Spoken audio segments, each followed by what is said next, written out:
بسم اللہ الرحمن الرحیم۔ محترم ناظرین، السلام علیکم۔ مسجد نبوی میں ایک ستون کو ستون حنانہ کہا جاتا ہے۔ لفظ حنانہ کے معنی چیخ و پکار کرنے والے کے ہیں۔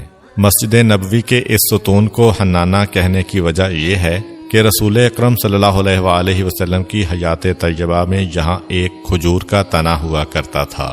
نماز پڑھنے کے بعد رسول خدا اس تنے کا سہارا لے کر مسلمانوں سے خطاب کیا کرتے تھے۔ ایک مومن خاتون نماز کے لیے روزانہ مسجد میں آتی تھی۔ ایک دن اس خاتون نے حضرت سے کہا، یا رسول اللہ، آپ بوڑھے ہو چکے ہیں اور اب آپ نماز کے بعد کھڑے ہو کر خطبہ نہیں دے سکتے۔ میرا بیٹا بڑھئی ہے، اگر اجازت دیں تو وہ آپ کے لیے ممبر بنا دے گا اور آپ اس پر بیٹھ کر خطبہ دیا کریں گے۔ نبی اکرم صلی اللہ علیہ وآلہ وسلم نے اس کی پیشکش قبول فرمائی۔ عورت نے اپنے بیٹے سے کہا کہ وہ حضرت کا ممبر تیار کرے۔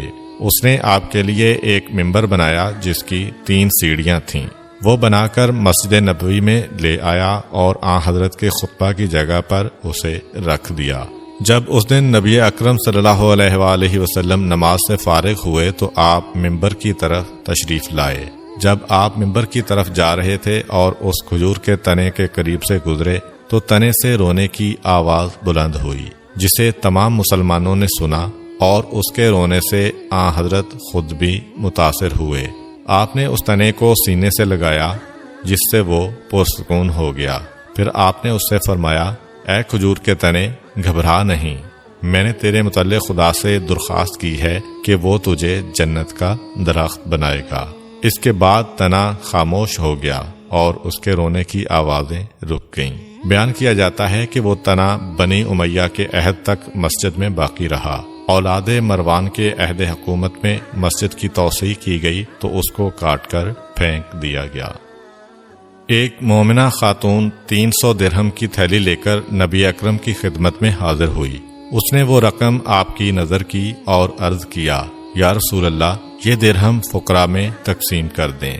حضرت صلی اللہ علیہ وآلہ وسلم نے وہاں پر موجود ایک صحابی سے فرمایا، اس سے یہ تھیلی لے لو اور سونے کے یہ درہم زمین پر رکھ دو۔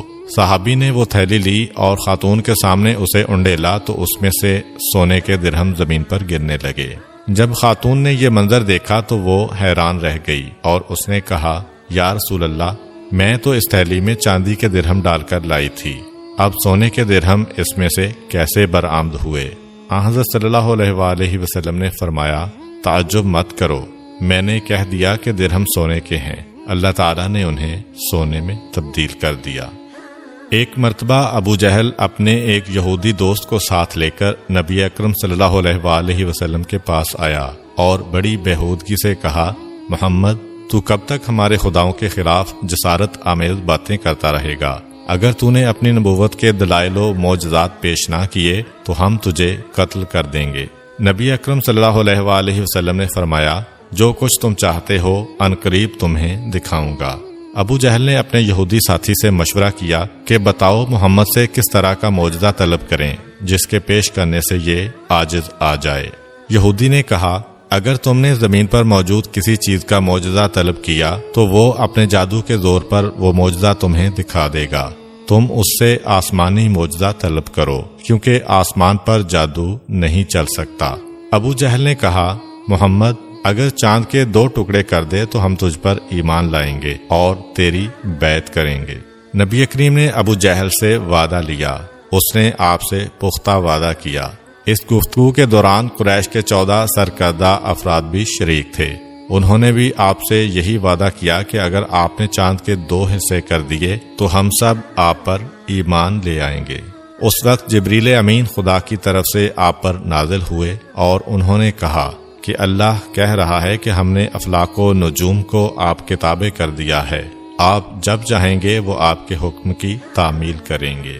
اللہ کا وعدہ سن کر آپ مطمئن ہو گئے اور آپ نے فرمایا کہ جب چاند مکمل جوان ہو کر بدر کامل کی صورت اختیار کرے گا تو میں اس رات یہ معجزہ پیش کروں گا۔ الغرض 14ویں کی رات ہوئی۔ اس رات حسب وعدہ پیغمبر اسلام صلی اللہ علیہ وآلہ وسلم کوہ ابو قبیس پر چڑھے۔ آپ کے ساتھ مسلمانوں کی ایک جماعت تھی۔ اور دوسری طرف سے ابو جہل اپنے یہودی دوست اور مشرکین کے گروہ کو لے کر آیا اور وہ بھی کوہ ابو قبیس پر بیٹھ گئے۔ معجزہ دکھانے سے قبل آپ نے ان سے دوبارہ عہد و پیمان لیا کہ اگر چاند کے 2 ٹکڑے ہو گئے تو وہ آپ کی نبوت پر ایمان لائیں گے۔ پھر نبی اکرم صلی اللہ علیہ وآلہ وسلم نے اپنی مبارک انگلی سے چاند کی طرف اشارہ کیا تو چاند 2 حصوں میں تقسیم ہو گیا۔ نصف حصہ اپنی جگہ پر رہا اور نصف حصہ کافی دور چلا گیا۔ جبل حراء ان دونوں حصوں کے درمیان دکھائی دے رہا تھا۔ رسول اکرم صلی اللہ علیہ وآلہ وسلم نے ابو جہل اور مشرکین سے کہا، کیا تمہیں چاند پھٹا ہوا دکھائی دے رہا ہے؟ لوگوں نے کہا، جی ہاں، یہ 2 نصف حصوں میں تقسیم ہو چکا ہے۔ اگر آپ نبی ہیں تو اشارہ کریں، دونوں حصے یکجا ہو جائیں اور چاند اپنی پہلی حالت پر واپس آ جائے۔ آپ نے پھر انگلی کا اشارہ کیا تو دونوں ٹکڑے آپس میں مل گئے اور چاند ویسے دکھائی دینے لگا جیسے پہلے تھا۔ نبی اکرم صلی اللہ علیہ وآلہ وسلم نے حاضرین سے کہا کہ اب تم اپنا وعدہ پورا کرو اور اسلام کا اعلان کرو۔ ان میں سے صرف ایک یہودی نے اسلام قبول کیا، باقی مشرکین اپنی ضد پر اڑے رہے۔ کفار و مشرکین کے مشترکہ لشکر کی یلغار روکنے کے لیے مسلمانوں نے مدینہ کے گرد خندق کھودنے کا فیصلہ کیا۔ اس وقت مسلمان غلہ کے لحاظ سے سخت تنگی میں مبتلا تھے۔ خندق کھودنے میں رسول خدا صلی اللہ علیہ وآلہ وسلم بھی صحابہ کے ساتھ شامل تھے اور ان سے بڑھ چڑھ کر آپ نے خندق کھودی تھی۔ خندق کھودی جا رہی تھی مگر حالت یہ تھی کہ 3 دن سے رسول خدا اور ان کے صحابہ نے کچھ نہیں کھایا تھا۔ حضرت جابر بن عبداللہ انصاری رضی اللہ تعالی عنہ کے گھر میں ایک بکری موجود تھی۔ جب انہوں نے دیکھا کہ رسول اکرم اور ان کے صحابہ بھوک سے بےتاب ہیں تو وہ آن حضرت کی خدمت میں حاضر ہوئے اور عرض کیا، یا رسول اللہ، میرے گھر میں ایک بکری موجود ہے، میں اس سے آپ کی دعوت کرنا چاہتا ہوں۔ آپ سے درخواست ہے کہ آپ میری دعوت قبول کریں اور میرے مہمان بنیں۔ آن حضرت صلی اللہ علیہ وآلہ وسلم نے فرمایا، جابر، اکیلا میں مہمان بنوں یا میرے ساتھ سارے صحابہ بھی تمہارے مہمان بنیں؟ اب جابر آن حضرت سے یہ کیسے کہہ سکتے تھے کہ صرف آپ اکیلے ہی تشریف لائیں؟ انہوں نے سوچا کہ اگر آن حضرت بالفرض صحابہ کو ساتھ لائے بھی تو چند ہی افراد کو اپنے ساتھ لائیں گے، کیونکہ وہ سن چکے ہیں کہ بکری ایک ہے۔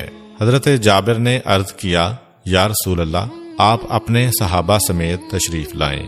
اس وقت 700 افراد خندق کھودنے میں مصروف تھے۔ آن حضرت نے منادی کو بلا کر فرمایا کہ تم لوگوں میں اعلان کر دو کہ وہ جابر کے گھر چلیں اور وہاں چل کر کھانا کھائیں۔ حضرت جابر اپنے گھر آئے اور اپنی بیوی سے یہ سارا ماجرا بیان کیا اور کہا، اتنے زیادہ افراد کو ہم کیسے کھانا کھلا سکتے ہیں؟ بیوی نے کہا، کیا تم نے نبی کریم کو اپنی حیثیت سے آگاہ کیا تھا؟ جابر نے کہا، جی ہاں۔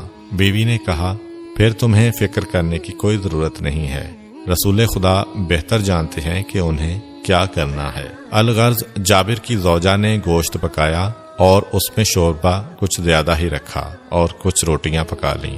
دوپہر ڈلے آن حضرت سینکڑوں صحابہ کو لے کر حضرت جابر رضی اللہ عنہ کے مکان پر آئے۔ آپ حضرت جابر کے گھر میں داخل ہوئے جہاں تنور چل رہا تھا۔ آپ نے اس میں اپنا آب دہن ڈالا اور حضرت جابر کی زوجہ سے کہا کہ روٹیاں علی کے سپرد کر دو۔ حضرت جابر برتنوں میں شوربہ ڈالتے گئے اور رسول خدا برتن لے کر صحابہ کو دیتے گئے۔ خدا نے کھانے میں برکت عطا کی اور تمام صحابہ نے پیٹ بھر کر کھانا کھایا۔ جب 700 افراد سیر ہو کر روانہ ہوئے تو حضرت جابر رضی اللہ عنہ کہتے ہیں، میں نے ہانڈی میں جھانک کر دیکھا تو وہ جوں کی توں گوشت سے بری ہوئی تھی اور یوں محسوس ہوتا تھا کہ اس میں سے کسی کو بھی کچھ نہیں دیا گیا۔ امید کرتا ہوں کہ آپ کو آج کی ویڈیو اچھی لگی ہوگی۔ اگر آپ کو ہماری ویڈیو اچھی لگی ہے تو ویڈیو کو لائک کریں اور مزید اس طرح کی ویڈیوز دیکھنے کے لیے ہمارا چینل سبسکرائب کر لیں۔ ملتے ہیں نیکسٹ ویڈیو میں، اجازت دیجیے، اللہ حافظ۔